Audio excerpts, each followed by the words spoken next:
Buenas noches.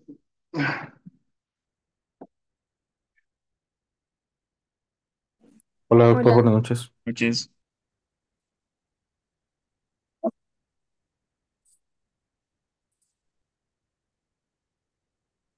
En un ¿Cómo? momentito iniciamos la presentación, permita. Ah, excelente. Sí.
Creo que ya lo pueden ver.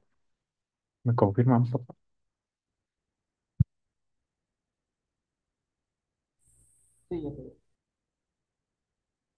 Sí, bueno. Nosotros vamos a presentar la parte 2 de los fundamentos para la chip o sensores microfluídicos. Eh, bueno, en la primera parte vimos ayer lo que era la velocimetría de partículas por imágenes.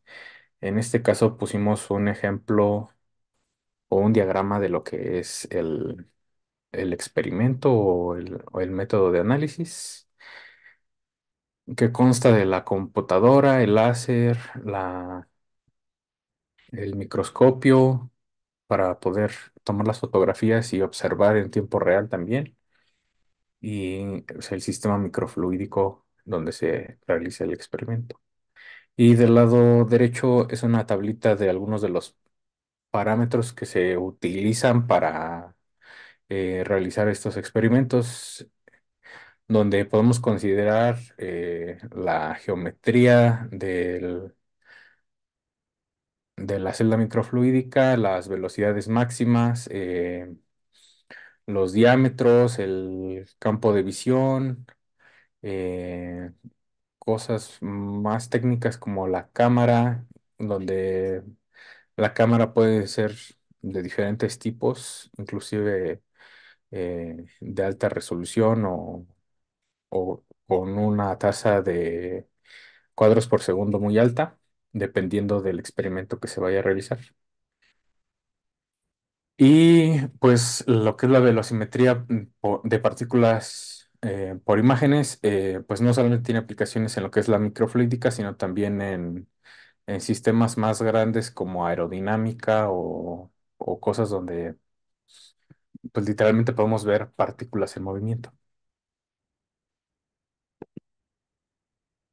Y en la siguiente vimos lo que son los mecanismos de transporte, en este caso para membranas o, por ejemplo, la difusión puede ser un poquito más en general, pero la mayoría eran en membranas. Eh, entonces quedamos de acuerdo que eran dos formas de mecanismos de transporte, que era el método pasivo, que sería la difusión o difusión facilitada por proteínas que nos ayudan a facilitar la difusión del analito en el medio, o de forma activa, que el método primario se realiza por métodos químicos como las bombas de sodio-potasio o por ayuda de reacciones de óxido-reducción para poder hacer lo que es la difusión de las moléculas, partículas o iones. Y en método secundario, que son por físicas o electroquímicas, donde podemos ver lo que era las presiones, lo que es la diferencia de potencial, y temperaturas y demás.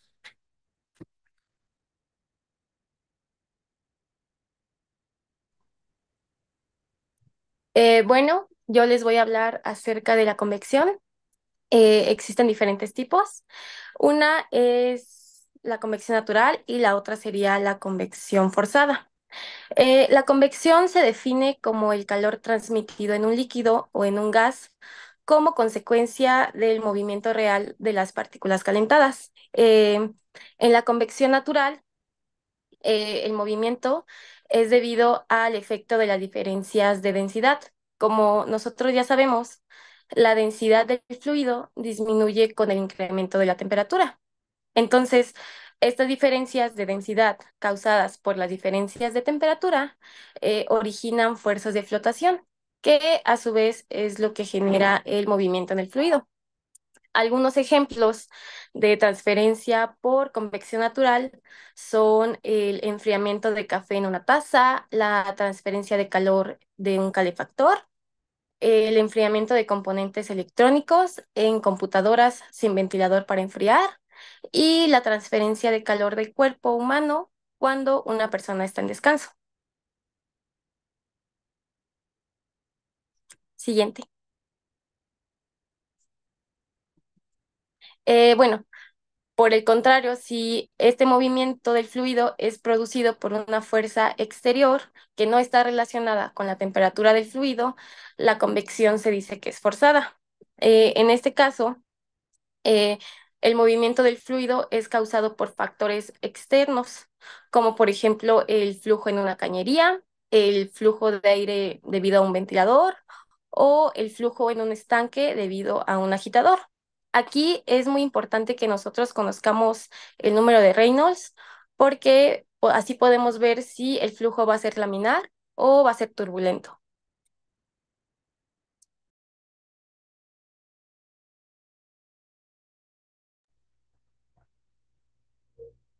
Bueno, luego tenemos la microfluídica en CD, que pues básicamente es el movimiento de un fluido inducida por una fuerza centrípeta, y pues esta fuerza es inducida pues en un disco, el cual pues está como soportado en un motor, por así decirlo, y pues qué tan rápido se, se da el movimiento del fluido, pues depende de qué tan rápido gire el motor. Siguiente.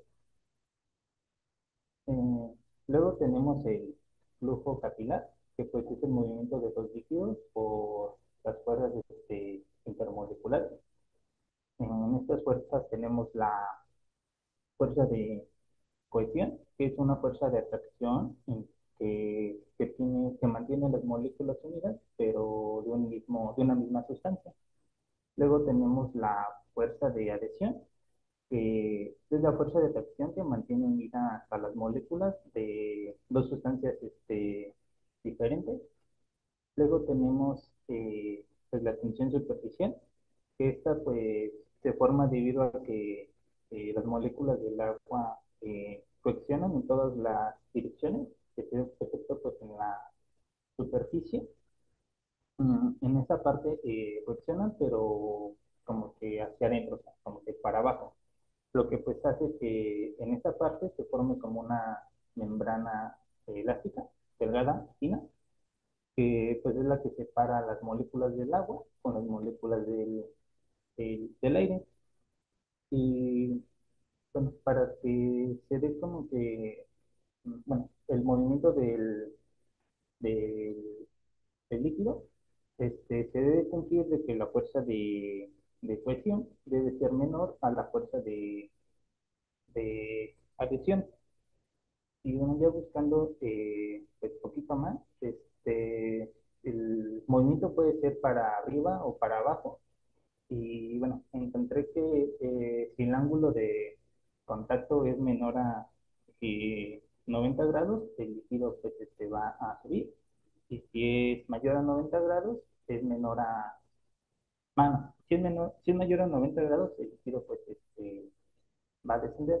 Y pues para calcular más o menos cuánto es lo que va a subir o a bajar, tenemos esta ley, que es la ley de Joule, y que pues básicamente depende del ángulo de contacto, de la tensión superficial del líquido y de la densidad de líquido.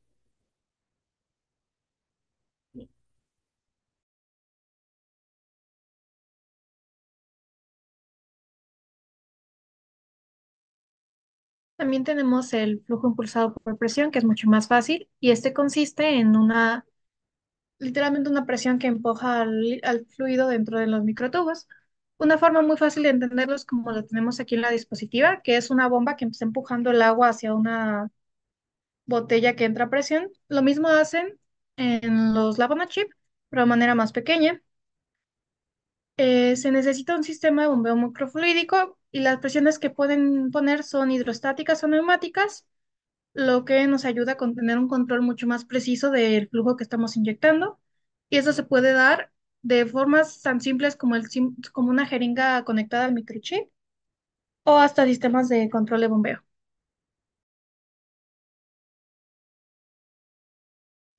Ok, ahora hablando de la migración, se refiere al desplazamiento de partículas, células o fluidos a través de los canales o estructuras microscópicas. Esto se logra gracias a fenómenos electrocinéticos. Hay tres tipos, que es la electromovilidad, que se refiere a la movilidad de iones. El cómo se puede manipular la velocidad de estos iones es dependiendo la diferencia de potencial y también la distancia de los electrodos. Entre más cerca estén los electrodos, más rápido avanzan. Luego está el flujo electrosmótico, que se refiere cuando se mueven moléculas de agua por medio de estos campos eléctricos. Y la electroforesis se refiere a el movimiento de moléculas grandes. Lo que determina la velocidad a la que se mueven es la masa que tienen.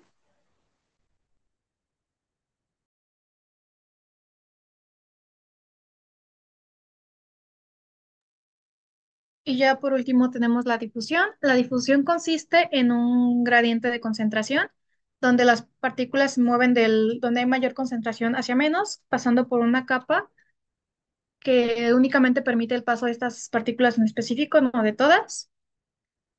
Mm, Y tenemos dos tipos de difusión, como podemos ver aquí en la imagen. Está la difusión normal o pasiva, que no necesita como algo extra para poder pasar. Y tenemos la difusión facilitada, que necesita como canales para que las partículas puedan entrar. Esto nos sirve mucho en los Lab on a Chip porque nos puede ayudar en la parte de las muestras de reactivos, la separación de componentes y la detección de analitos. Todo esto también depende mucho de la entropía de la solución, ya que la entropía se refiere a por una forma de definirlo es la cantidad de desorden que hay dentro de la solución, y esto ayuda a que se distribuya de manera uniforme, lo que hace que el paso sea más fácil.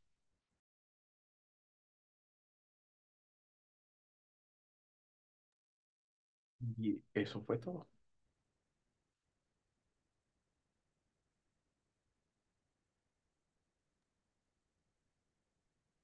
Bueno, ¿alguien tiene alguna pregunta? ¿Tienen alguna pregunta respecto a lo que expusieron sus compañeros?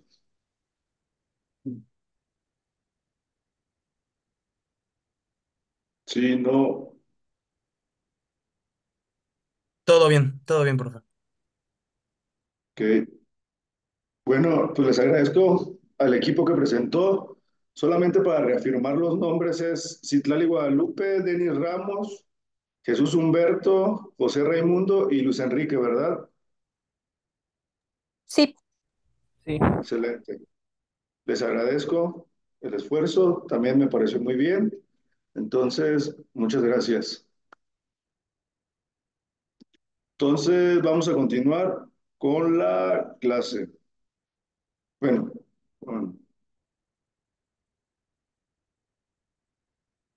con la sesión. Hasta mes.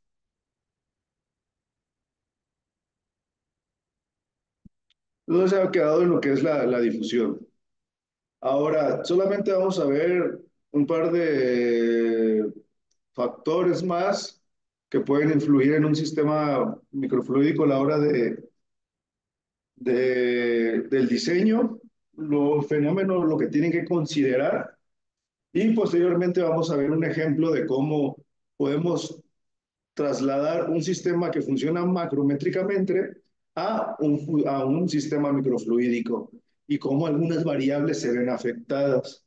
Y pues va a servir ahí para ver todo lo que acabamos de ver anteriormente, todos estos mecanismos de transporte, todos los procesos que están involucrados, cómo funciona y cómo podemos ir saltando desde un sistema macro a uno micro. Entonces, hay otro número que nos determina como, qué flujo es el que va a predominar dentro de un dispositivo, ya sea la difusión, que habíamos visto que es cómo se mueven una especie por una diferencia de concentración, y cómo se mueve un fluido debido a un trabajo externo, que generalmente es una bomba o que la otra opción es una diferencia de voltaje. Pero generalmente lo comúnmente empleado es una bomba. Entonces, este número nos va a indicar cuál es el fenómeno de transporte que va a predominar en nuestro sistema microfluídico, ya sea un sistema que se mueve por difusión o un sistema el cual el fluido se mueve por un trabajo externo. Entonces, según la ecuación, que es el número de Peclet, cuando Peclet es mucho menor a 1, lo que domina es la difusión. Y cuando Peclet es mucho mayor a 1, lo que domina es un trabajo externo, o sea, una bomba estaría impulsando el fluido. Ahora, tenemos esas dos aseveraciones. Vamos a ver la fórmula y analizar por qué cuando es menor a 1 es la difusión y por qué y cuando es mayor a 1 es una bomba. Entonces, el número de Peclet es el cociente de la velocidad por la longitud, la velocidad a la que se mueve el fluido dentro de un sistema microfluídico y la longitud. Sobre el coeficiente de difusión. Digo, la velocidad, pues de alguna forma la tenemos que medir. Entonces, ya sea que existan métodos de mover, puedes poner un marcador como un colorante y medir la longitud y el tiempo que se tarda en mover. Cuando no estás utilizando una bomba, eso estoy hablando a lo mejor eh, cuando se está moviendo por capilaridad o cuando la bomba no tienes la certeza de cuál es la velocidad a la que se está moviendo el fluido dentro, pues puedes emplear alguna técnica para medir la velocidad. La longitud es el, que el largo del canal, pues por donde va a pasar el fluido. Y finalmente el coeficiente de difusión. ¿Alguien sabe qué es el coeficiente de difusión? ¿O a qué se refiere con el coeficiente de difusión de una especie?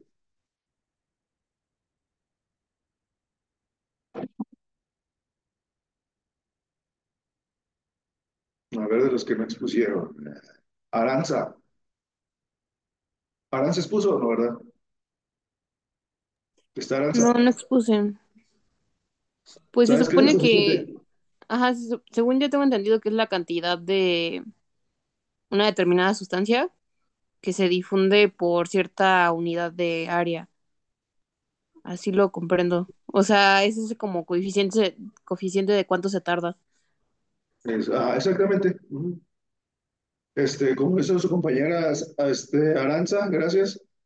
El coeficiente de difusión es, en otras palabras, es qué tan fácil se mueve una especie en un medio determinado. Es decir, si yo tengo, no sé, un ion de cloro en agua, la facilidad con la que se mueve ese ion de cloro en agua es el coeficiente de difusión. No se va a mover a la misma velocidad si yo lo tengo en agua que si lo tengo en una solución básica o si lo tengo en una solución ácida. La velocidad con la que se mueve este va a ser diferente. Es decir, va a encontrar más o menor resistencia a fluir en los diferentes medios. Y de eso habla el coeficiente de difusión. ¿Cómo se mueve algo en un medio? ¿Qué tan fácil es moverse? Entonces, suponiendo que el coeficiente de fusión por lo general, si no mal recuerdo, están en el orden de, son números muy pequeños, si no mal recuerdo, incluso están en el orden de los -3, -6, 1 por 10 a la -6. ¿Eso qué quiere decir? Que es un número muy pequeño. Entonces, si este es un número muy pequeño,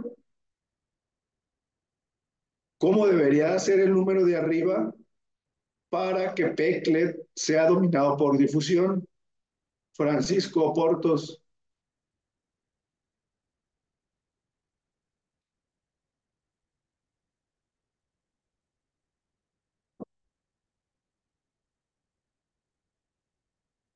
Digamos, si aquí tengo nuestro coeficiente de difusión es 0.00001, ¿cómo debe ser el número de acá para que Peclet esté gobernado por difusión?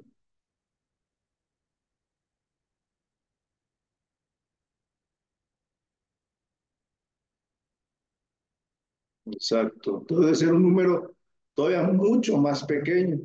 ¿Mande? Sí, sí, sí.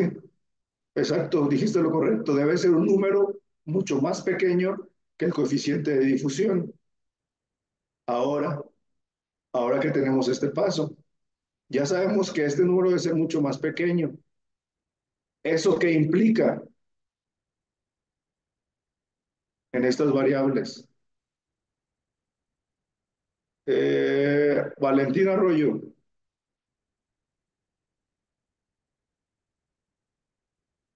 Um, pues técnicamente, pues no creo que bueno, podríamos variar la longitud, pero esa no creo que pueda variarse mucho, sino más bien la velocidad. Creo yo que podría variarse como tal, para que fuera más pequeña y por ende la multiplicación de ambas pues esté un valor igualmente más pequeño que el coeficiente de ejecución. Entonces, ¿cómo sería la velocidad? La velocidad tiene que ser pequeña. Ok, exacto. Entonces, significaría que si nosotros quisiéramos que el sistema se gobierne por difusión, la velocidad debería ser muy, muy pequeña a la cual se debería de mover una especie dentro de un sistema microfluídico. Entonces, por lo general, pues eso no ocurre.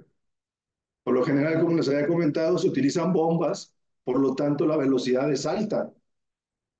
Incluso si ya fueron dos y si el coeficiente es 0.0001, pues ya daría un número muy grande. O sea, más arriba de uno, pues. Entonces, inmediatamente estamos asumiendo que el fluido se mueve dentro por, por la acción de una fuerza externa, generalmente una bomba.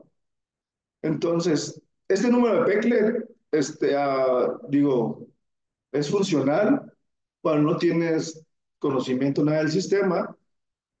Sin embargo, si tú ya sabes o operas un sistema microfluídico, pues tú ya sabes cómo se va a mover el fluido que que estás utilizando.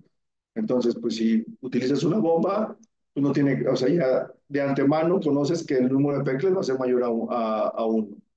Entonces, no sé si tengan dudas acerca de lo que determina el número de Peclet.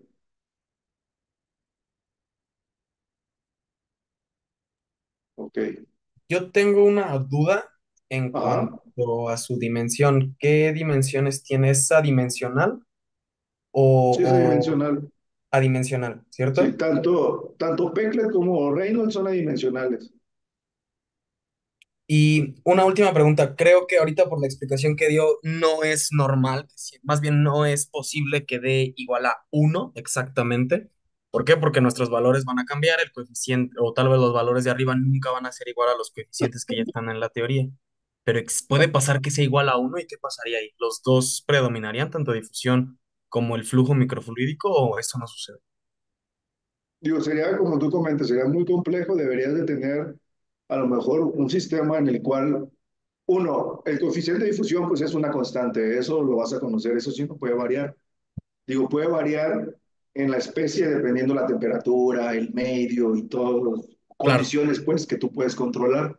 Pero al final de cuentas siempre va a ser una constante, se toma como una constante pues. Lo que si tú sí perfecto. varías, pues es la velocidad o el diámetro o la longitud, la distancia. Digo, tendrías que encontrar como las condiciones óptimas, exactas de velocidad. Sí lo puedes hacer pues, porque puedes ponerle aquí uno el coeficiente de difusión, conoces una velocidad, despejas D y puedes determinar a qué longitud ocupas para que Pecklet sea uno. Ya, Y ya, ya, sí, ya. como comentas, ¿qué significaría que fuera uno? Que las dos están predominando. O sea, pues no predominando, que las dos influyen en el sistema microfluídico, tanto la difusión como el trabajo externo, que tienen como un Listo. 50% y un 50%. Eso sería lo que significaría si Pecklet te diera uno. Ya, ya, ya, ya, perfecto. Gracias. Sí,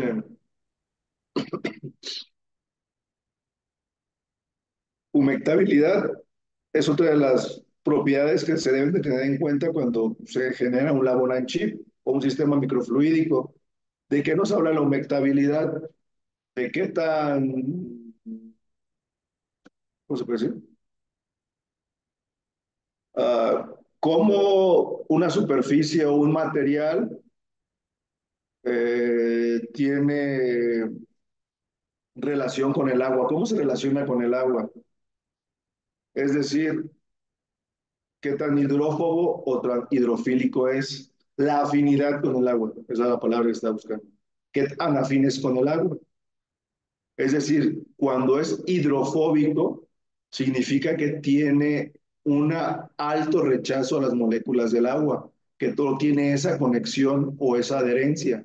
Y cuando es hidrofílico, significa que tiene mucha adherencia por el agua o tiene mucha afinidad por el agua.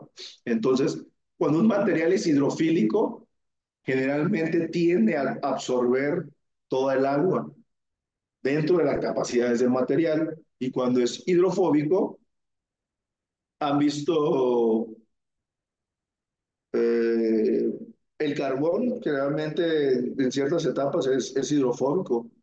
No sé si en alguna ocasión algún carbón con el que hacen carnita asada han visto que le caiga a una gota de agua o algo y ven que el agua no penetra en el carbón, no es como que la absorba, sino cae y como que rueda sobre el carboncito y se cae y se va, no se absorbe.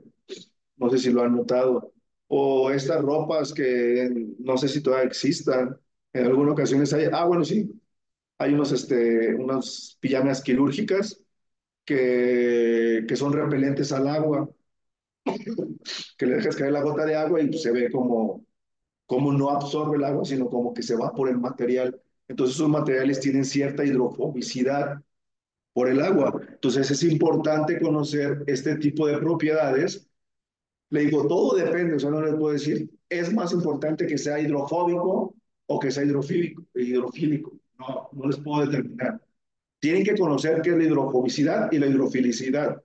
Eso sí es importante que sepan, o al menos una diferencia. ¿Cuándo va a ser importante? Cuando ustedes quieran evaluar algún fenómeno. Ahí ustedes dirán, sí, yo quisiera, por decir, yo voy a elaborar un biosensor colorimétrico, en cual voy a tener un electrodo de papel, donde voy a depositar algunas enzimas y algunas cosas ahí para que me detecte el cambio de color, y voy a utilizar una solución acuosa. Ahí va a ser importante si es hidrofílico o hidrofóbico. ¿Por qué? Porque obviamente si tu muestra es agua, bueno, es una a base de una solución acuosa y es hidrofóbico, pues va a afectar la sensibilidad de tu sensor. Porque generalmente pues, el analito viene envuelto en esas moléculas de agua. Entonces, si tú tienes tu superficie y estás haciéndole pasar agua para que haya esa reacción, pero tu material es hidrofóbico por alguna razón, pues a pesar de que tú no lo veas, pues porque no van a ser fenómenos que tú puedas distinguir a simple vista. Tú a lo mejor estás diciendo, no manches, pues sí está pasando por ahí agua, yo estoy viendo que le está pasando. Pues sí, este, pero a lo mejor tus límites de detección van a ser altos, o tu sensibilidad no va a ser la adecuada, o tus rendimientos van a ser muy bajos, o vas a ver inestabilidad porque tus resultados no van a ser reproducibles. Entonces, todo porque a lo mejor esa propiedad de hidrofobicidad le está afectando a tu material.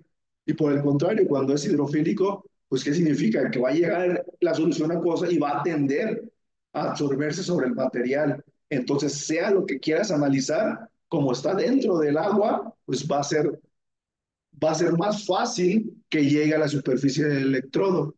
Entonces, por eso es importante conocer esos parámetros y son relativamente sencillos, pues, de conocer a veces.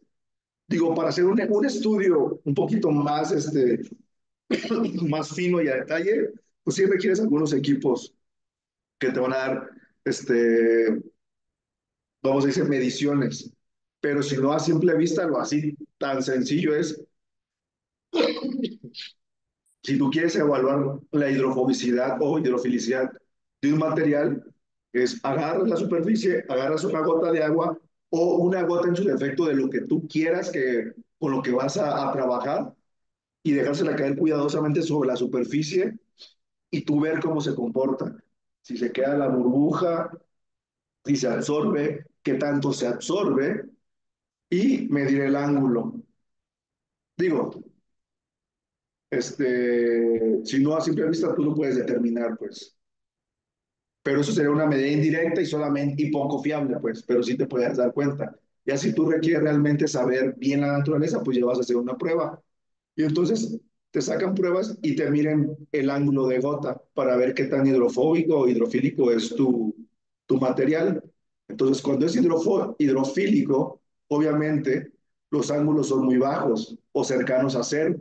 ¿Por qué? Porque significa que casi toda la gota se absorbió. Eso por lógica significa que tiene el material mucha adherencia sobre el agua. Por el contrario, cuando los materiales del que está compuesta tu superficie son hidrofóbicos, pues tienden a repeler el agua. Entonces, ¿qué es lo que hacen? Como que lo mantienen fuera del material y se ve una burbuja. Y los ángulos pues, son mayores.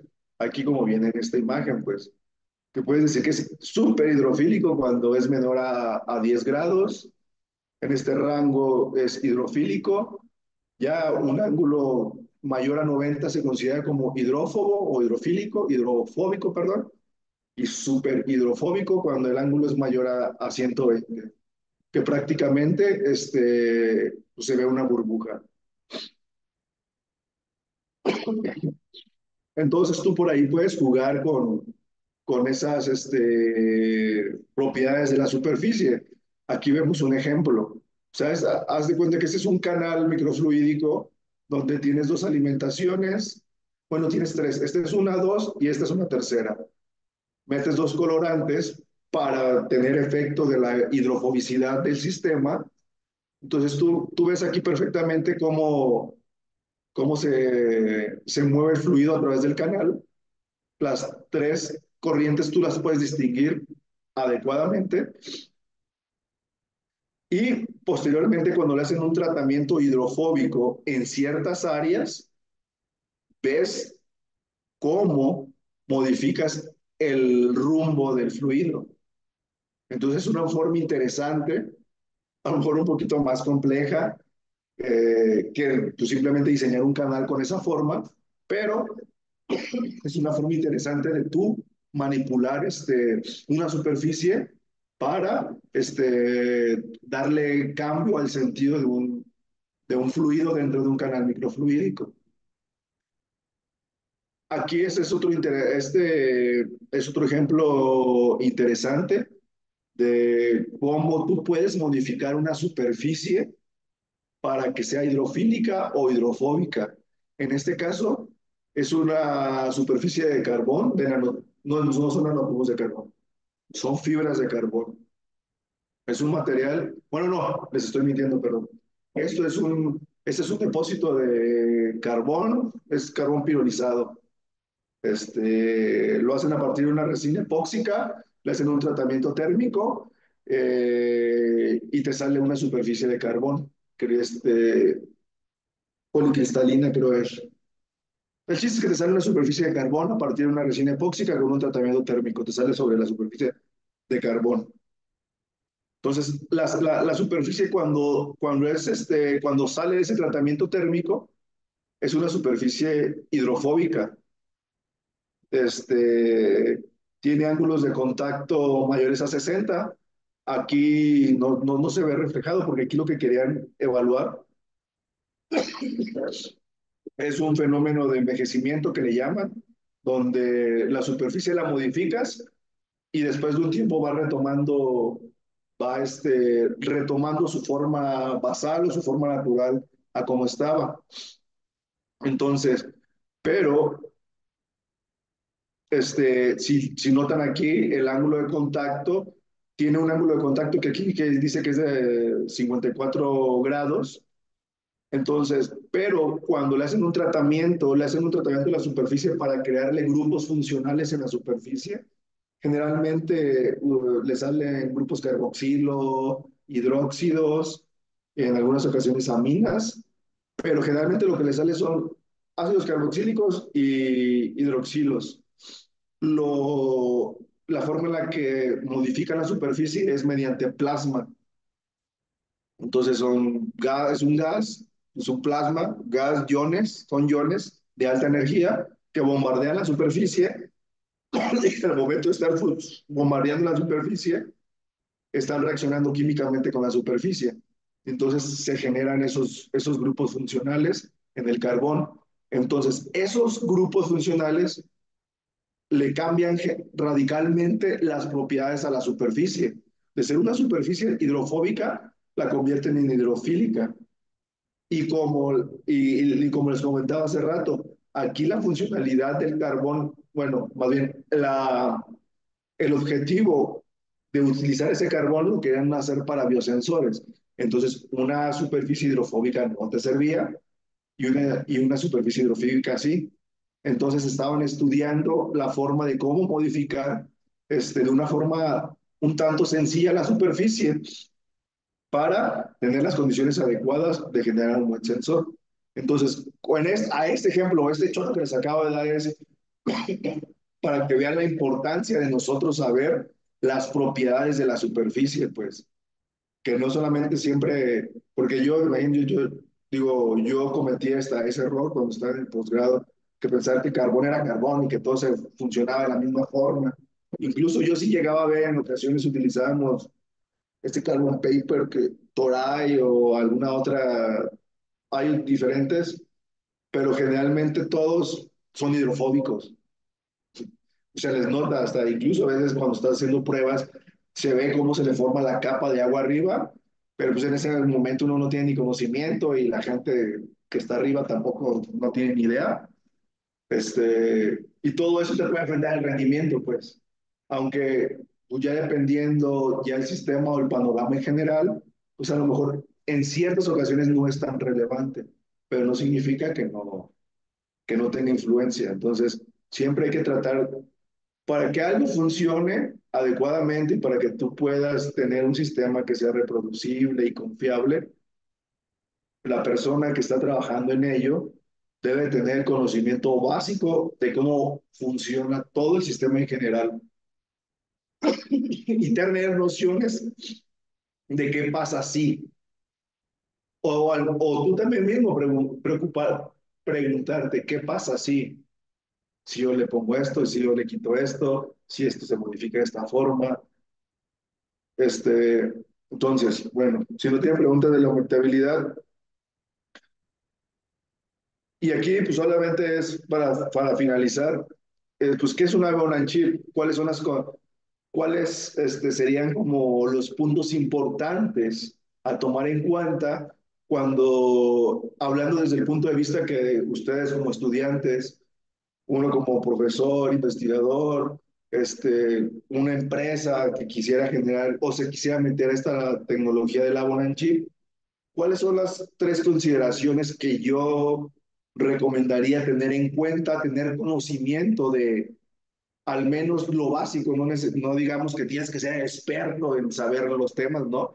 Pero al menos tener esas consideraciones y saber lo que les comentaba ahorita, qué pasa si. Entonces es las dimensiones y la geometría de tu sistema. ¿A qué me refiero con esto? Tener una estimación de, pues, qué tan grande o qué tan chico va a ser tu chip. Les digo, todo esto va en función de la aplicación o del fenómeno físico, químico, biológico que quieran evaluar. O sea, lo primero, antes que esto, es ¿para qué lo quiero? Esa es la primera pregunta que deben de tener, preguntarte. Aquí me faltó. Entonces sería, uno, ¿para qué lo quiero? ¿Para qué lo quiero? ¿Qué quiero hacer con esa tecnología? ¿Por qué lo quiero hacer? O sea, tener en cuenta más o menos esas preguntas, tener una respuesta a ello ustedes, no solamente trabajar por trabajar, ni trabajar porque, este doctor me dijo que hiciéramos esto. Cuestionen al doctor, a lo mejor a veces ni el doctor sabe. Entonces, ¿para qué lo quiero o por qué? Porque a veces también hay mucha migración a hacer cosas por hacer cosas a lo puro tonto. Anda de moda, ahorita lo lavo en chip. Yo estoy trabajando en, no sé, en cualquier otra análisis de aguas residuales. No mames, ahorita está, perdón por la palabra, no manches, ahorita está de moda el agua en chip. Vamos a hacer un dispositivo de aguas residuales. ¿Va a funcionar? ¿Realmente es viable? ¿Qué vas a ganar con eso? ¿Sí funciona o nada más te quieres subir al tren? Entonces, hay que hacerse esos cuestionamientos. ¿Para qué lo quiero? ¿Realmente va a ser útil? O también, pues puede ser si tienes mucho tiempo o quieren hacer una tesis que a lo mejor no tenga algún impacto viable, pues, o que no tenga una continuidad o que sea un experimento o sea, puede hacer también, eso es válido, pero que tú lo tengas claro, pues. A lo que quiero llegar es que tú lo tengas claro. ¿Para qué lo quiero y por qué lo quiero? Entonces, una vez que tú digas, voy a evaluar el contaminante. No sé, ahorita se me ocurre que andan de moda. Bueno, no sé ahorita qué tanto de moda andan porque yo estoy ya mucho desconectado de la investigación. Pero sí, los medicamentos, los fármacos en aguas residuales, que antes no era un problema, a nadie le importaba y son contaminantes que tienen un montón de impacto. Entonces, no sé, voy a agarrar el estudio de contaminantes en una zona residencial de allá de Querétaro para detectar pues nada más los niveles. Digo, ahí poniendo ese ejemplo diría, no manches, ¿podría funcionar un sistema Logon and Chip? Sí, para la detección nada más, detectar concentraciones. Entonces vas y tomas unas alícuotas de diferentes a lo mejor casas y haces un estudio y empiezas a diseñar tu dispositivo y a dar ciertas concentraciones para identificar límites, pues a lo mejor tu dispositivo a veces no tiene que ser tan fino, pero sí puedes, por medio del estudio bien sistematizado e inteligente, determinar, decir, mi sistema no te va a decir, tiene punto 35, 45, 30, 80 milimolar de este medicamento. No, pero a lo mejor te puede decir, mi dispositivo tiene la capacidad para decirte, ¿tienes una concentración permisible o no? ¿O tienes una concentración no permisible? Con eso es suficiente. Entonces, digo, Para llegar a eso, pues hay que hacer un montón de estudios, pues no es así tan sencillo. Pero con eso sería suficiente y sería útil. Tú llegas, tomas una alícuota del agua residual y metes, haces el funcionamiento permisible, ¿no? Entonces los valores están bajos. Lo que no me haría sentido sería, vamos a utilizar un lago Nanchil para hacer un proyecto de descontaminación de medicamentos en aguas residuales. Dirías, ¿en serio? ¿Vas a descontaminar un efluente de no sé cuántos litros con un dispositivo que utiliza microlitros? O sea, ¿eso es viable? Tendrías que armar así como millones de chips ahí para que pudieras descontaminar el agua. Entonces, eso es a lo que me refiero con lo que para qué lo quiero y sería viable, pues, realmente, o pues nada más nos vamos a subir al tren y vamos a proponer un proyecto de que vamos a descontaminar los ríos de San Luis Potosí con dispositivos microfluídicos. Hasta creo que el nombre del proyecto sonaría raro, ¿no? Por no decir otra cosa. Entonces, una vez que ya tienen la idea, decir dimensiones, geometría. Y la geometría pues tiene que ver mucho, dependiendo la aplicación que se va a dar. ¿Por qué? Digo, puede ser tan sencillo como este chip que está aquí, que es básicamente unas entradas, un canal en forma de serpentín largo, que generalmente lo utilizan, o sea, cuando ven estas formas, en cualquiera está, incluso en sistemas macro, es para darle tiempo de residencia, pues a que el fluido tenga suficiente tiempo para hacer lo que tenga que hacer, calentar, enfriar, reaccionar, lo que ustedes se imaginen. Entonces, tú le estás dando el tiempo suficiente para que pase lo que tenga que pasar. O se puede volver tan complejo como tú lo desees. Aquí tienen, por decir, 6 entradas, tienen una cámara de almacenamiento, que esta cámara de almacenamiento de ahí pasa a otras 3 cámaras. Este aquí tiene un sistema de conexiones de las diferentes cámaras. Aquí por lo que puedo ver tiene, por el otro lado tiene un sistema eléctrico también. En este caso tiene sistemas de recirculación, tiene diferentes alimentaciones, diferentes entradas.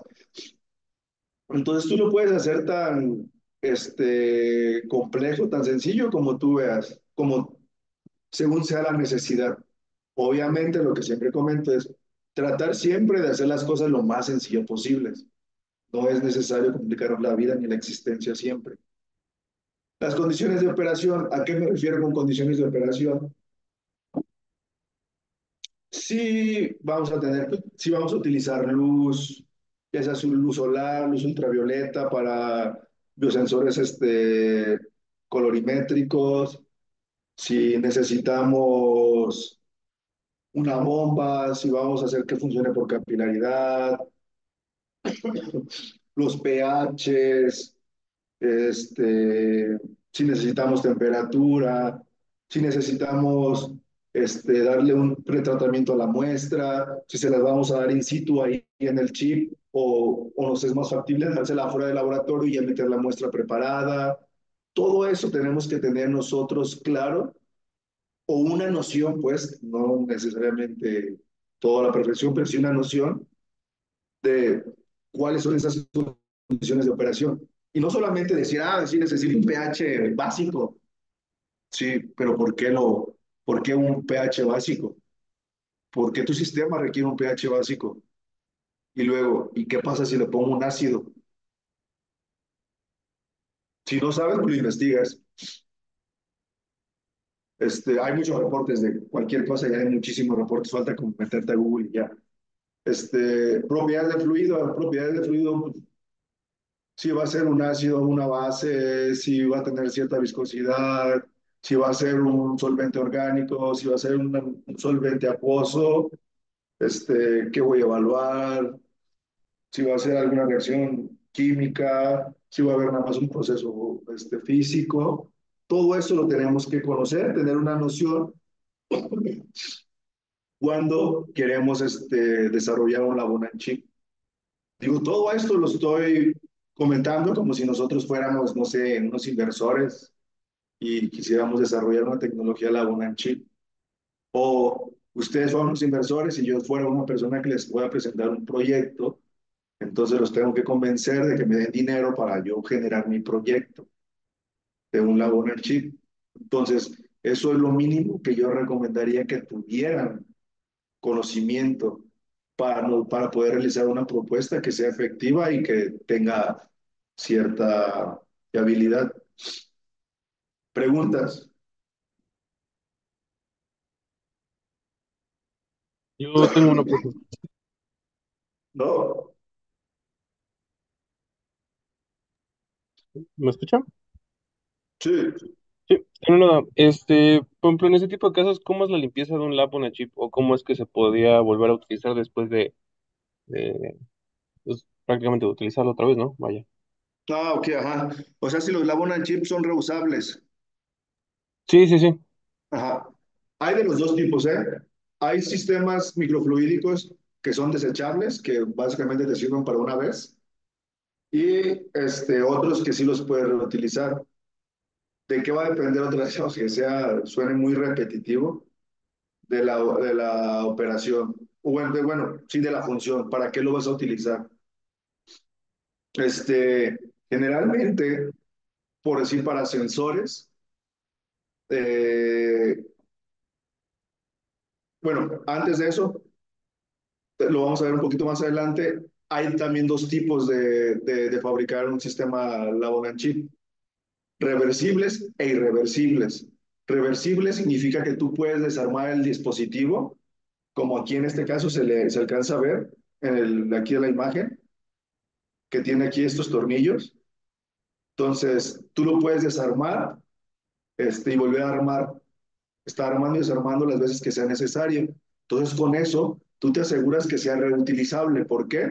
Porque si falla alguna pieza, en lugar de hacer el procedimiento para generar todo el sistema de nuevo, nada más reemplazas esa pieza que ya no sirve, que ya no se dañó.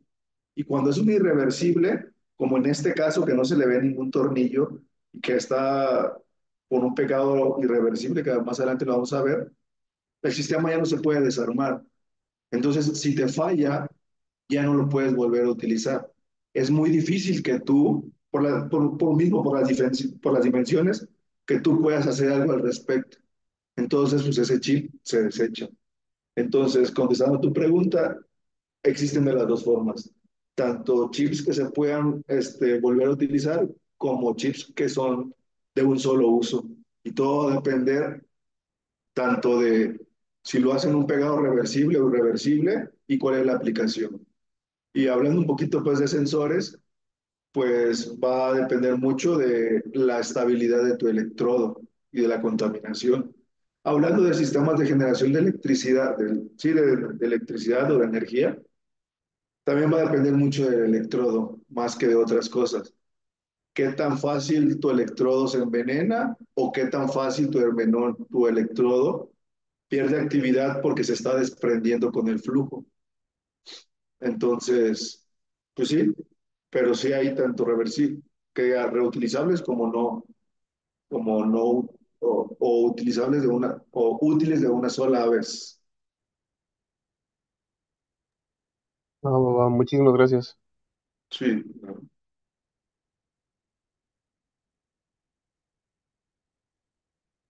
¿Preguntas?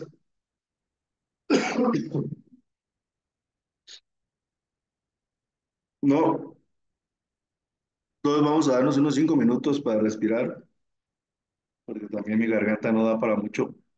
Entonces ahorita regresamos. Sí, profesor, ok. Sí, todo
Continuamos.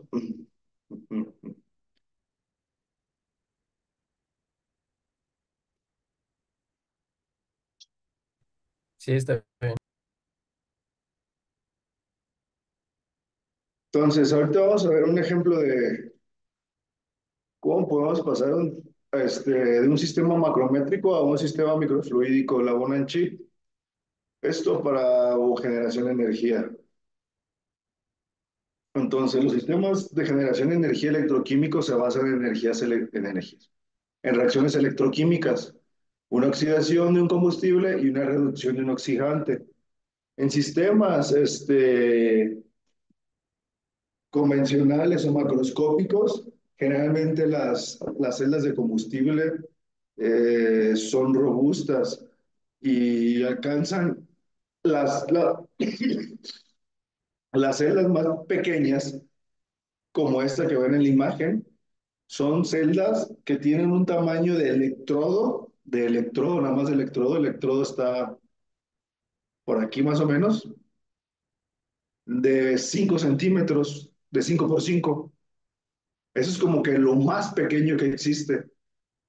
Entiéndase que estas celdas se utilizan, su fin es la mera docencia, bueno, la investigación. O sea, no te van a, a producir la energía para funcionar en algo, sino simplemente es para probar materiales, probar membranas, probar condiciones de operación. Entonces, pues son pequeñas, pero aún así, si son 5 centímetros, imagínense ver aquí, todo lo demás y las conexiones y todo, entonces los hacen sistemas un poco, sistemas robustos. Ya las celdas de combustible que funcionan en aplicaciones, en Europa creo hay, en Italia creo hay trenes que funcionan con celdas de combustible, algunas estaciones, pues las celdas de combustible son enormes, pues. Estamos hablando de electrodos de metros cuadrados. Entonces, son sistemas robustos y un poco complejos. Entonces, para lo que les comentaba, la intención de pasar este sistema que lo podemos considerar como macroscópico a microscópico, lo primero que tenemos que hacer es cómo funciona una celda de combustible. Uno, identificar cómo funciona una celda de combustible. Entonces tenemos a grandes rasgos, este es el sistema de una celda de combustible, esto es lo que verías adentro de una celda de combustible. Todo lo que ves aquí afuera externo, simplemente todos son el soporte de lo que está dentro del corazón. Como que el corazón de la celda de combustible es lo que va a generar la energía. Pero para que ese corazón funcione, debe estar protegido o cubierto por algo. Y ese caparazón, pues es todo esto que nosotros podemos ver en la foto. Estas placas de acero, los tornillos que cierran, y en este caso, como se utilizan gases, pues deben de estar apretados a una suficiente presión para que no pueda haber migración o el gas pues se pueda escapar. Tenemos las conexiones, entradas, aquí son entradas, una es entrada y la otra es salida. Estas son las conexiones eléctricas hacia en este caso hacia el potenciostato que te va a modular las condiciones electrónicas del sistema. Esto que está aquí es un controlador de temperatura. Esto lo conectas a otro equipo y te puede modular la temperatura. Entonces, bueno, una vez que identificamos las partes, ¿cómo funciona? ¿Cómo funciona el corazón de una celda de combustible? Entonces, han llevado electroquímica, saben algo de electroquímica, no sé si alguna clase, algún otro diplomado, alguna optativa.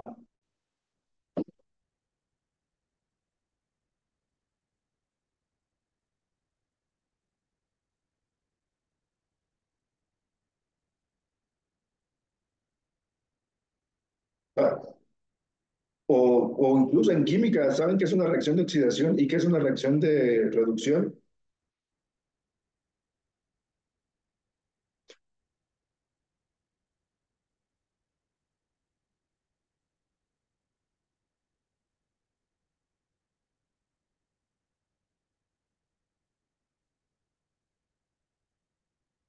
No, sí, no ¿No es, saben. no es cuando se ganan o se pierden electrones dependiendo de la reacción?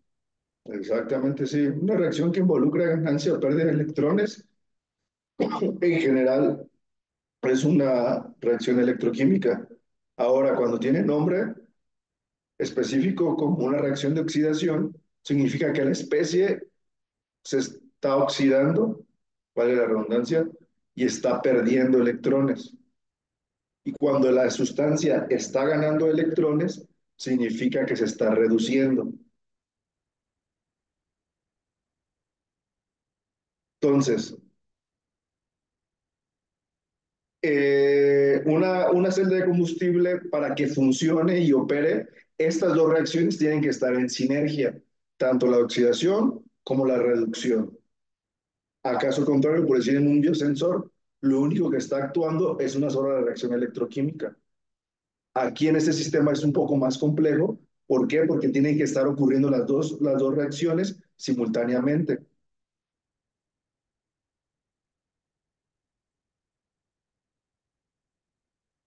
Entonces,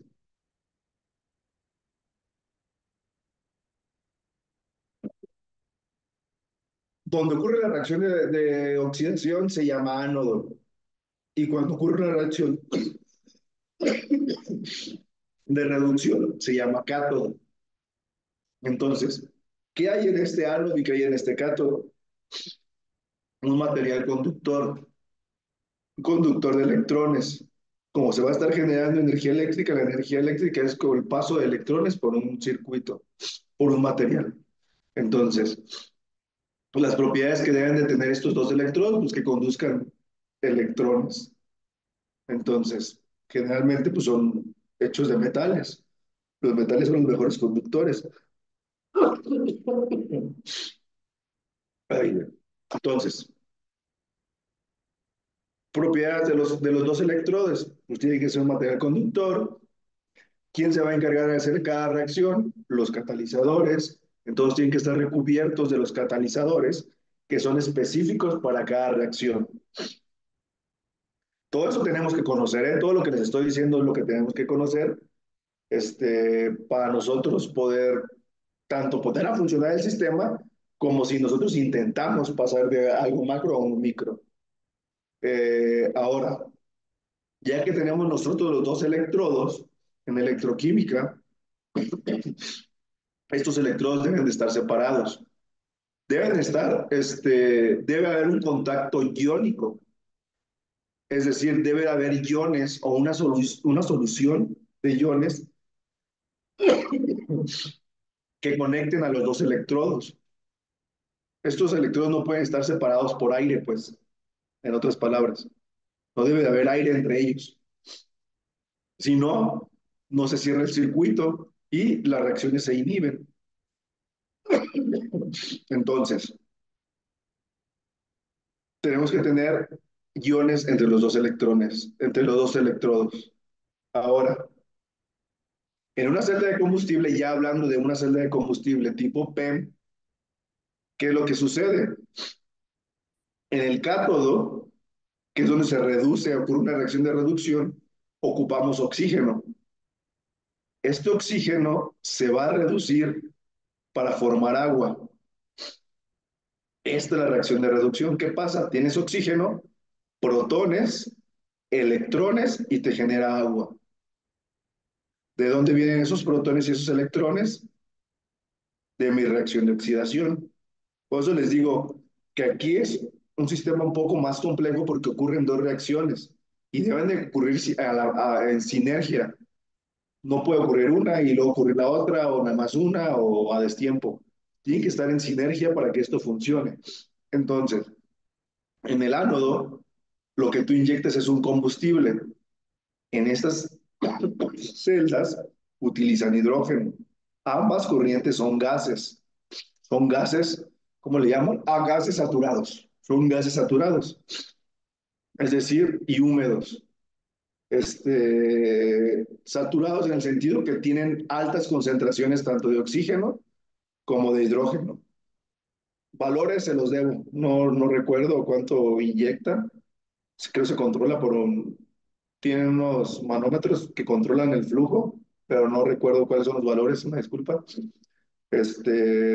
Pero son altas concentraciones de oxígeno y aparte los humedecen este, para que favorezca que tanto las moléculas de oxígeno o las moléculas de hidrógeno lleguen a la superficie del electrodo, tengan una mejor interacción. Por eso los humedecen.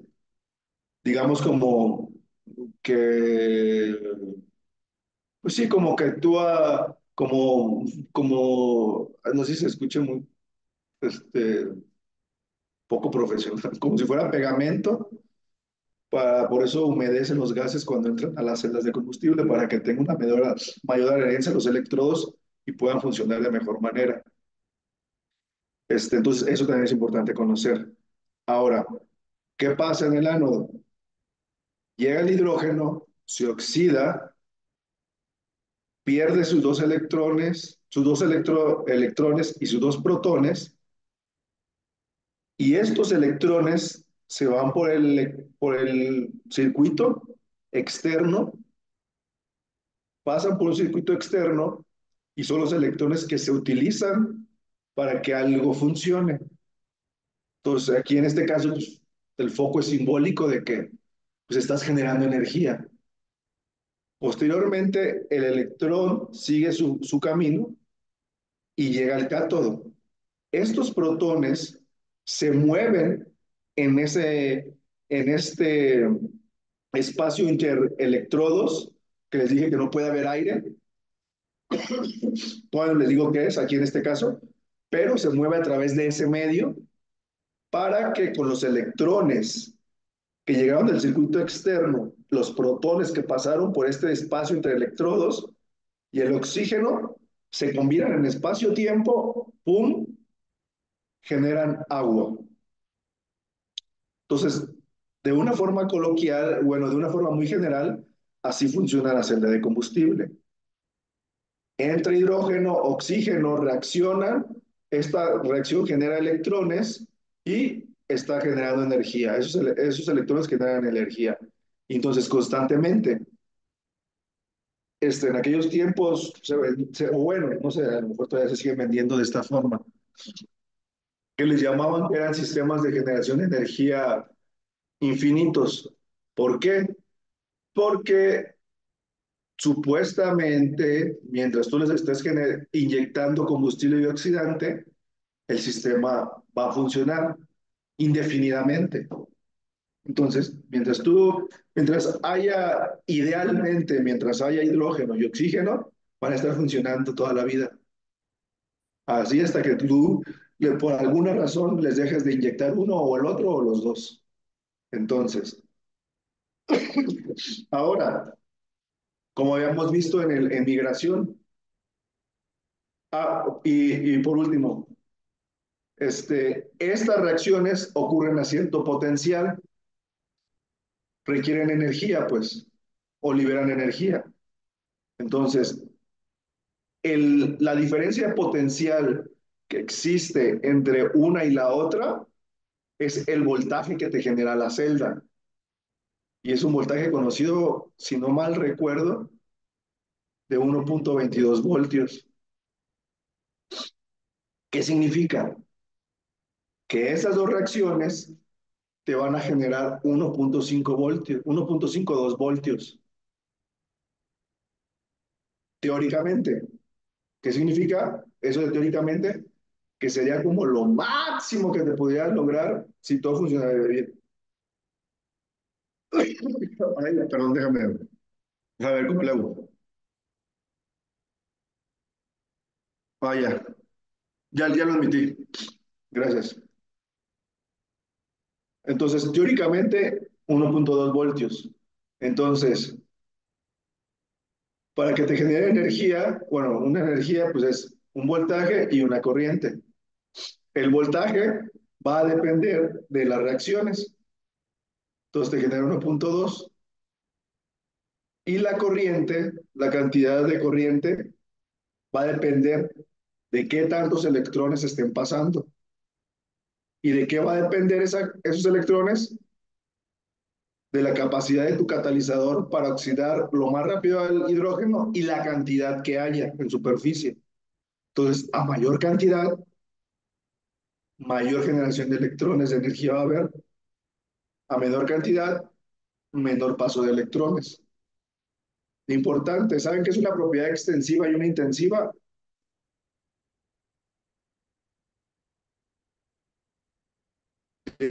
Denis Ramos. Sí, son las que dependen o no de la cantidad que hay. Las que no estoy muy segura cuál es cuál. Ah, O sea, exacto. dependen del área. Más que del área de la cantidad de materia, es decir, un poquito más coloquial de la masa. Ajá. Las intensivas son las que no dependen de la cantidad de masa y las extensivas son las que sí dependen de la cantidad de materia que tengamos. Entonces, en este caso, el voltaje es una propiedad intensiva porque no depende de la cantidad del material. Es decir, poniéndolo acá muy locochón, si yo solamente tengo una molécula de catalizador en este lado y una molécula de catalizador de este lado, y llega una molécula de hidrógeno y una molécula de oxígeno, me va a generar 1.2 voltios. Lo mismo que si yo tuviera aquí millones de catalizadores y millones de moléculas de combustible oxidante que llegaran, me va a generar el 1.2 voltios, lo mismo me va a generar esta diferencia potencial. Sin embargo, la corriente como sí es extensiva, sí depende de la cantidad de material, pues entre mayor catalizador tenga y más oxígeno esté oxidando, la corriente va a ser mayor. Entonces, una vez dicho esto y si lo entendieron, pasamos a lo siguiente. Entonces, ahora, como habíamos dicho, la distancia entre electrodos genera resistencia. Entonces, entre más separados estén, va a haber una resistencia que va a haber afectado mi voltaje y por ende también mi corriente, que al final de cuentas la multiplicación de estos dos nos da la potencia. Entonces mi potencia se va a ver afectada por esa resistencia. Entre más cerca tengamos mis electrodos, mi potencia va a ser mayor. Entonces lo que utilizan estos sistemas es una membrana de intercambio protónico, que son materiales poliméricos, creo que sí, materiales poliméricos, o a base de polímeros, conductores de iones. Son conductores de iones. Entonces son muy delgados, están en la 200 micras, 100 micras. Entonces permite la separación de electrodos. Porque otra cosa, si mi electrodo este se toca con este, hacen un cortocircuito y se inhiben las reacciones. Entonces, deben de estar lo suficientemente cerca, pero que no se toquen. Entonces, esta membrana hace eso, separa los electrodos para que no se toquen y al mismo tiempo, como les dije que no podía haber aire, tiene que haber algún medio que conduzca iones, ¿eh? Iones. Entonces, esta membrana conduce esos iones y solo permite el paso de electrones, de protones. Y a su vez la tercera, ya les dije una, se apaga los electrodos. Dos, permite el paso de iones, en este caso protones. Tres, impide que el hidrógeno pase al cátodo y que el oxígeno pase al ánodo. Esa es la tercera función. Una barrera impide que los reactivos se mezclen o lleguen al electrodo que no corresponde, porque como les había comentado, si llegan, esto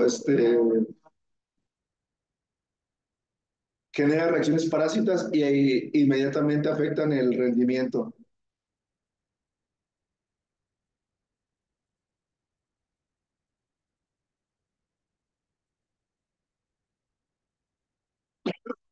Entonces, este, estos sistemas, el mayor desafío que siempre han tenido y que creo siguen teniendo es precisamente esta membrana de intercambio protónico. Es como lo de mayor peso. Digo, quitemos también que los catalizadores, pues al final de cuentas son metales preciosos. Sin embargo, en esa área, como que siempre ha habido un poquito más de desarrollo, se ha avanzado más en el sentido de desarrollar catalizadores de bajo costo, digamos, hechos de metales de transición, de aleaciones, de mezclas y todo eso, el cual, diferentes estructuras, morfologías, el cual hace que tengan rendimientos cercanos o muy similares a los metales preciosos, hablando de platino, rutenios, paladios. Entonces, por ahí digamos que se está cubriendo esa parte. Sin embargo, hay hasta ahorita, y creo que todavía, porque por ahí me enteré, siempre ha habido investigaciones en el desarrollo de membranas. Y hasta donde yo me quedé, el problema es que este tipo de membranas de intercambio protónico y también aniónico las hace una empresa que se llama DuPont y ellos tienen no sé si la patente o solamente ellos fabrican ese sistema con ciertas características las cuales eficientizan el rendimiento de la celda de combustible.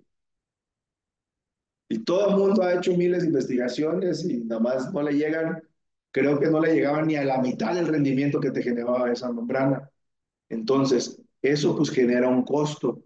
Y entonces también para la gente que se dedica a eso, pues también ahí es la oportunidad de meter proyectos y decir, oye, generar una membrana con propiedades que se le acerquen a las de la DuPont, bla, bla, bla, bla, bla.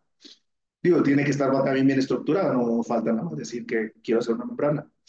Pero bueno, ahí es un área de oportunidad, pero para una celda pues es un problema, pues, porque eso encarece el costo. Entonces, pues esos son los puntos importantes a conocer de cómo funciona una celda de combustible. Una vez que nosotros sabemos cómo funciona, podemos llevar esta tecnología y migrarla hacia algo microfluídico.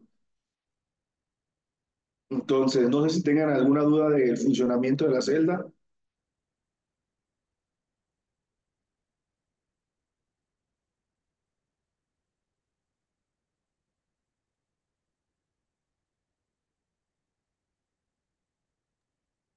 Ay, Sí, no. ahí tengo una duda nada más. ¿Le puedes subir tantito tu volumen, porfa? Es que acá no te escucho. Tengo una Ah, pequeña duda. sí. Cuando mencionó que entre más cerca están los electrodos, ¿se generaba más o menos potencia? No tanto como que se genera más, bueno, lo podemos ver con números como que se genera más potencia porque vas a tener menos resistencia a que estos iones fluyan. O sea, el tiempo que tarde este ion en llegar acá va a afectar a la reacción. Bueno, va a, improve, bueno, sí, a mejorar o a empeorar, bueno, no empeorar, sino que el tiempo que tarde significa que te va a producir energía, bueno, te va a producir se va a cerrar el circuito y te va a producir energía. Entonces, digamos como que está retardando más el proceso. Entonces, pues sí, como tal se puede ver reflejado en el valor de la potencia. Te va a dar un valor menor entre más alejados los tengas, porque le Ok, estás creando gracias. resistencia. ¿Sí? Sí, gracias. Ok.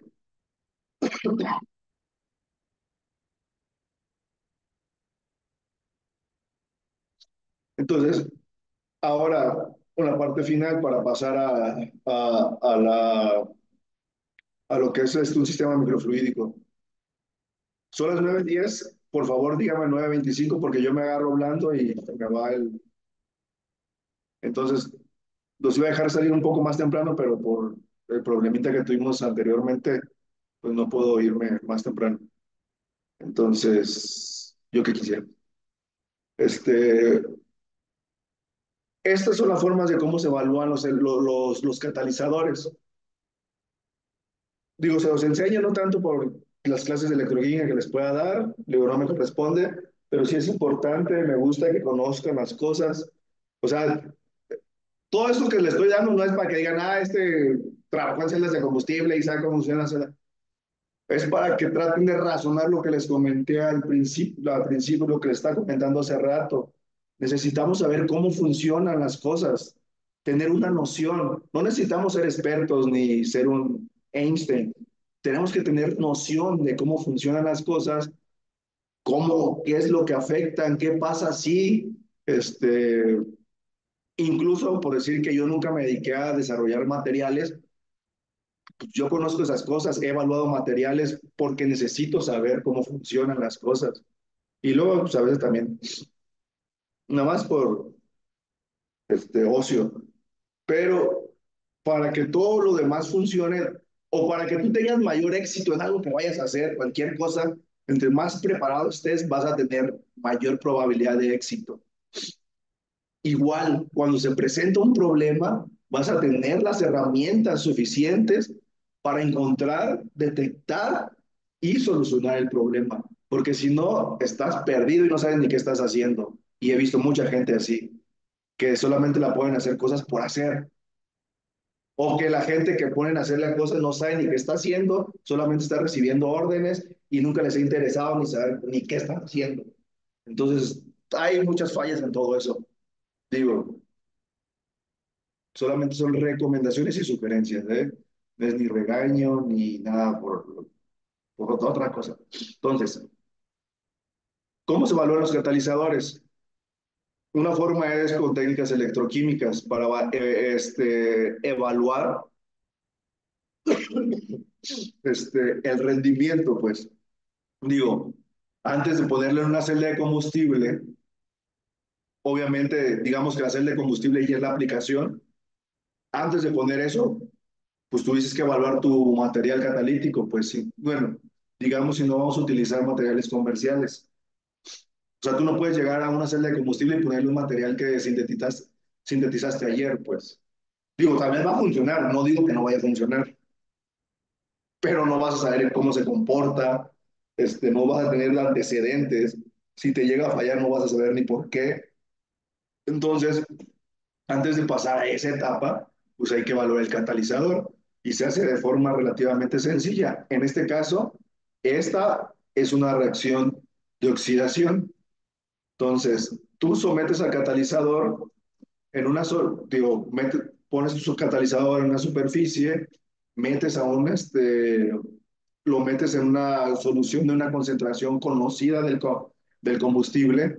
En este caso, aquí se desarrollaron materiales de paladio de diferentes estructuras y veías cómo se comportaba conforme cambiabas la concentración.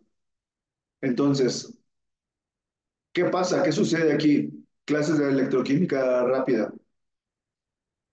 Esto es una técnica comúnmente utilizada. Todos los electroquímicos o los que hagan algo que tenga que ver con electroquímica, como que es básica, que es voltamperometría cíclica.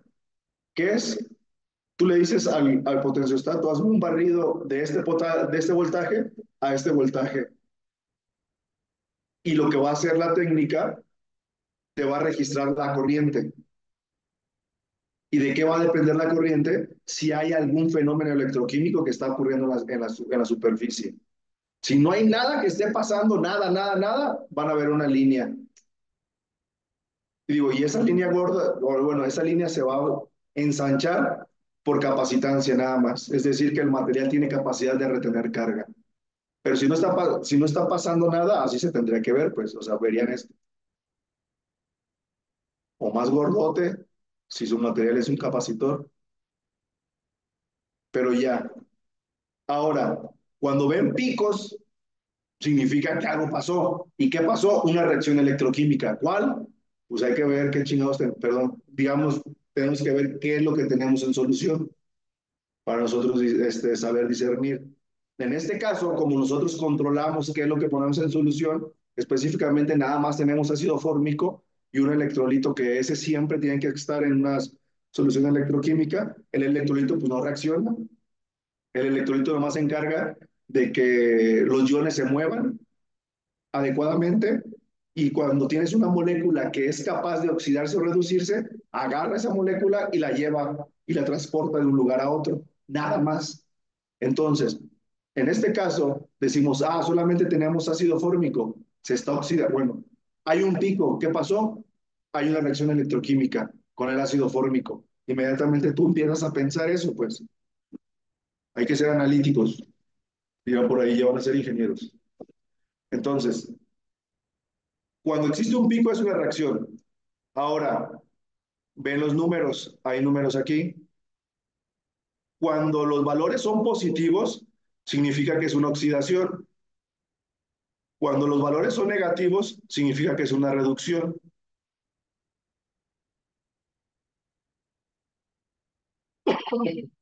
Igualmente para acá son oxidaciones y para acá son reducciones. Entonces, ustedes inmediatamente cuando ven un Voltan programa identifican y, se ve un pico. Tú dices, ya ocurrió una reacción. Alguien le pasó electrones a alguien. Ya volteas a ver la escala numérica y dices, no manches, está positivo. Alguien se oxidó, alguien perdió electrones. Por aquí, por el contrario, no manches, está negativo. Alguien se redujo, perdió electrones. Y ya empiezas a hacer conjeturas dependiendo de lo que tengas y todo. Entonces, aquí evalúas el pico de oxidación y de regreso se observa otro pico. ¿Qué significa? El ácido fórmico tiene dos vías. Una en la que te produce CO2 directamente y otra en la que te produce CO y posteriormente CO2. Generalmente todos los paladios se van por la vía de aquí, de la 2. Entonces, en la primera generan CO y cuando regresa el voltaje, pues ve CO, ¡pum! Y reacciona este CO y lo convierte a CO2. Entonces, estos materiales significa que están envenenados, pues, que tienen una capacidad de envenenamiento, porque no están pasando, digamos, lo que queremos directamente a CO2, que sería lo ideal. Entonces, cuando se evalúan estos materiales, tú tratas de que este segundo pico, aquí como se ve la flechita, este segundo pico no sea mayor que el primero, porque si no significaría que se está generando mucho CO, un producto intermediario, pues está generando un subproducto no deseado. Y lo otro, como habíamos dicho que la corriente sí depende de la cantidad de batería, entonces es obvio, la concentración de combustible que nos indica que nosotros tenemos más moléculas de combustible dispuestas a oxidarse. Por lo tanto, conforme yo voy aumentando la concentración, yo espero ver que ese pico crezca porque significa que me está generando más corriente. Entonces, punto 1, aquí está, subo a punto 5, ¡pum! Muy bien, subió, incrementó. La concentración aumentó casi 5 veces. Si todo fuera parejo, o sea, si fuera ideal, si me dio punto 5, multiplícalo por punto 5, me debería dar una corriente casi de punto 25, pues, porque son 5 veces más la corriente. Digo, es punto 2, no está tan mal, pero pum, le pongo 1 molar, le incrementé ahora el doble de la concentración. Incrementó la corriente, pero ahora ya no tanto. Entonces, ahí pues, podemos pensar varias cosas. Una, no tenemos el material suficiente depositado en la superficie del electrodo, entonces podemos intentar cargar más mi material de catalizador. 2, se envenena, o sea, el electrodo está perdiendo sitios activos en concentraciones altas.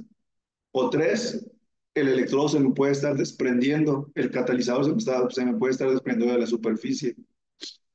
Entonces, Y conclusiones que tienes que sacar también, pues no sirve de nada que yo meta cuando, si voy a funcionar, si voy a poner a funcionar mi sistema mi sistema electroquímico, pues no me sirve de nada ponerle 1 molar.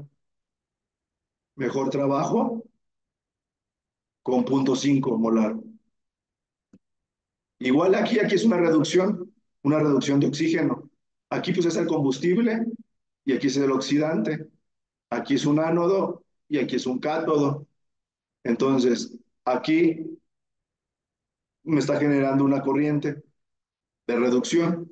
Entonces, aquí evalúas también el catalizador. Otro punto importante, para un ánodo es el voltaje al cual va a iniciar la reacción.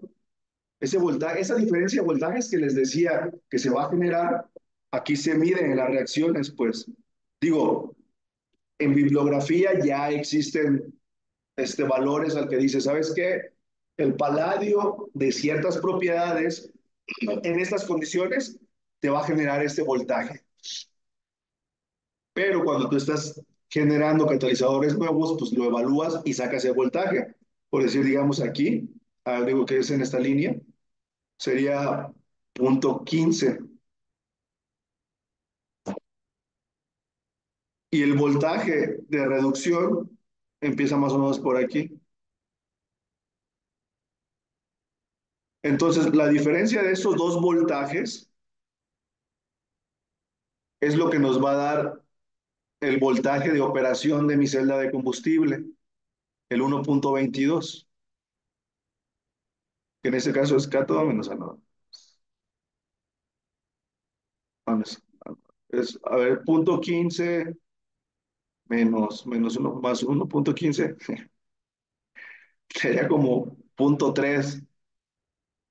O sea, hagan en cuenta que esta celda de combustible, si yo le pusiera este material que está aquí y este material aquí, máximo nos daría 0,3 voltios. Máximo, así, digamos.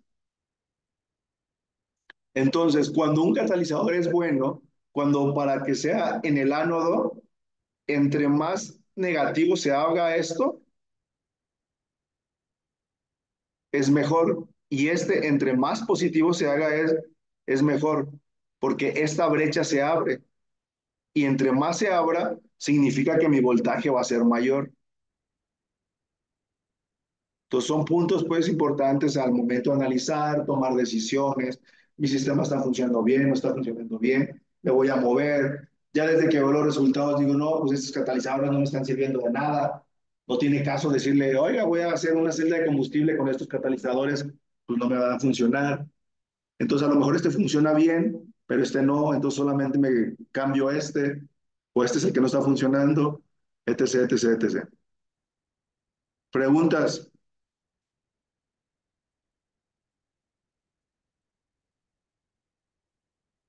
Sí, no. Ok. Bueno, ahora que ya sabemos cómo funciona una celda de combustible, los principios básicos de la electroquímica en sistemas de generación de energía, vamos a ver cómo trasladamos eso a una celda de combustible microfluídica, un sistema de generación de energía microfluídico, y cómo cambian y los cambios significativos en el modelo de operación.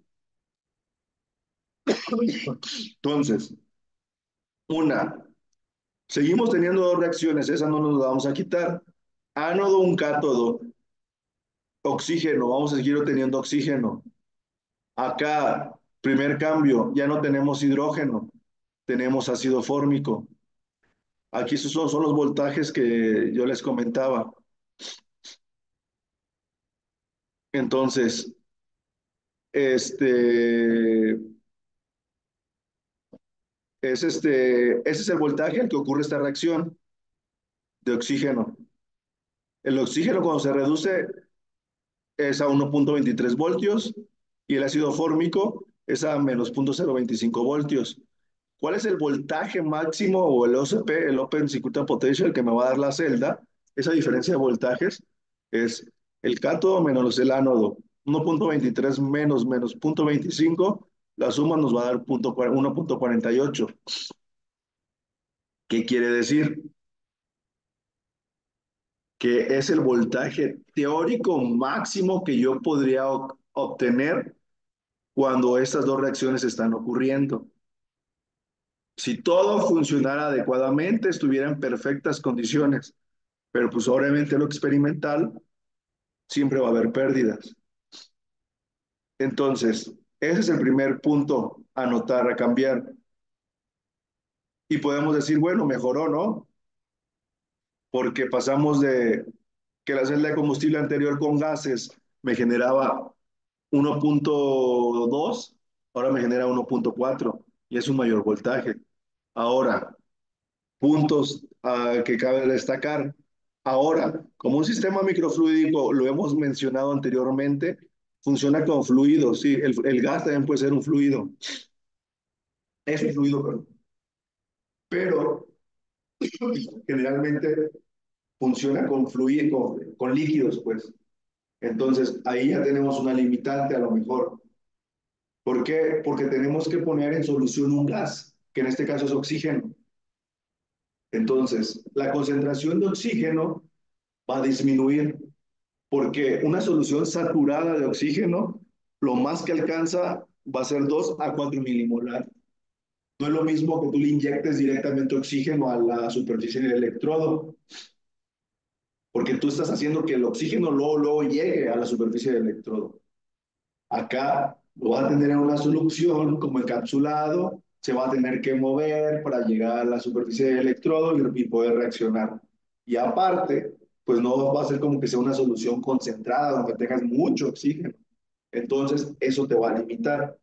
Por el contrario, el ácido fórmico, pues tú puedes preparar soluciones sobresaturadas, pues, o muy saturadas. Sin embargo, no puedo hacer eso porque lo que va a determinar la concentración a la que yo voy a trabajar va a ser mi catalizador, que tanto soporte las altas concentraciones de ácido fórmico. Entonces, ¿qué tanto? Pues ya podemos, como el análisis que hicimos anteriormente, hacemos voltamperometría y determinamos cuál es la condición óptima para que funcione la concentración de ácido fórmico. Entonces, ventajas también ya analizando. Generalmente las celdas de combustible convencionales pues nada más utilizan hidrógeno, que es un gas. Acá podemos utilizar muchos combustibles. Mientras sean moléculas orgánicas pequeñas que se puedan oxidar, se pueden utilizar. Ácido fórmico es de lo más común utilizado porque tiene buen rendimiento. Podemos usar glucosa, podemos utilizar glicerol, etilenglicol, metanol, etanol. Obviamente todo eso nos va a dar un diferente potencia o diferente rendimiento. ¿Qué va a cambiar? Este voltaje. Porque si acá seguimos utilizando oxígeno, este valor se va a quedar. Entonces lo único que va a cambiar es el potencial que vamos a ver aquí, que eso ya viene en tablas. Tú vas y dices, ¿a cuántos, qué voltaje, qué potencial estándar tiene la oxidación de la glucosa en medio básico? Ya te da un valor. Entonces ya pones tu numerito, haces el cálculo y ya te da, yo voy a obtener máximo 0.8 voltios. ¡Pum! Entonces, esa es una de las ventajas. Ahora, la famosa membrana que les comentaba anteriormente, que era la que separaba los dos electrodos. Si, si recuerdan, en la primera clase,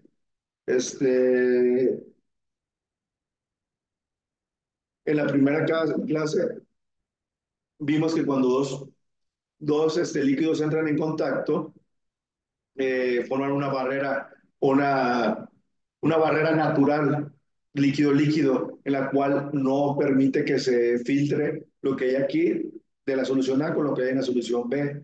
Entonces, ahora, esa propiedad se toma como ventaja en un sistema microfluídico. Por consecuencia, eliminamos el uso de una membrana de intercambio protónico o de intercambio iónico.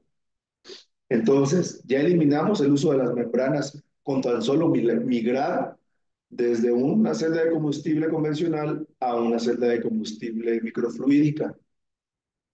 Ahora, pues siendo sensatos, este,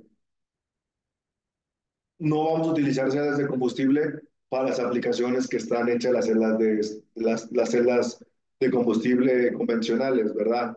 No es como que vamos a hacer varias celdas de combustible microfluídicas para alimentar la capacidad de un tren eléctrico. Digo, ahí pues la versatilidad dices, cambias tu objetivo y es para alimentar pues dispositivos de baja potencia, a lo mejor para poder sustituir lo que se manejaba mucho, era un celular, la batería de un celular. Digo, eso es muy ambicioso, pero sí podemos utilizarla para sistemas un poquito más pequeños como sensores. Podemos obtener la energía suficiente para alimentar un sensor. Entonces, hay aplicaciones, cambian, las aplicaciones van a cambiar. No vamos a enfrascarnos en lo mismo, pero estamos adecuando un proceso que funciona, vemos cuáles son las limitantes, cuáles son las ventajas y lo pasamos a un sistema microfluídico.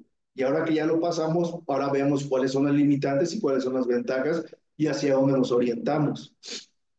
Entonces, ahora, funciona esta membrana, esa barrera que funciona, también como habíamos visto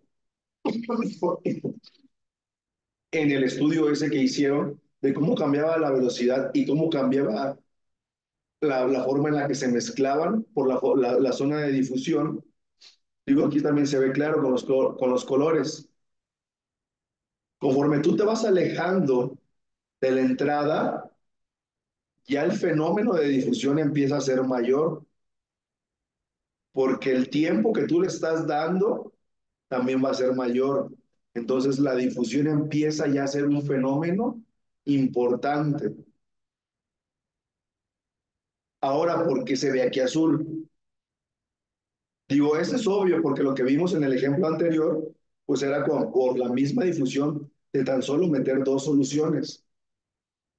Ahora, el sistema es más complejo que solamente dos soluciones. ¿Por qué? Porque ahora ya está habiendo reacciones en los electrodos. Estamos convirtiendo una especie A en una A a una B y aquí también respectivamente. Entonces, también va a haber un fenómeno de difusión. ¿Por qué? Porque la especie, aquí el combustible va a llegar a la superficie, se va a transformar y entonces la concentración va a disminuir y acaba a aumentar.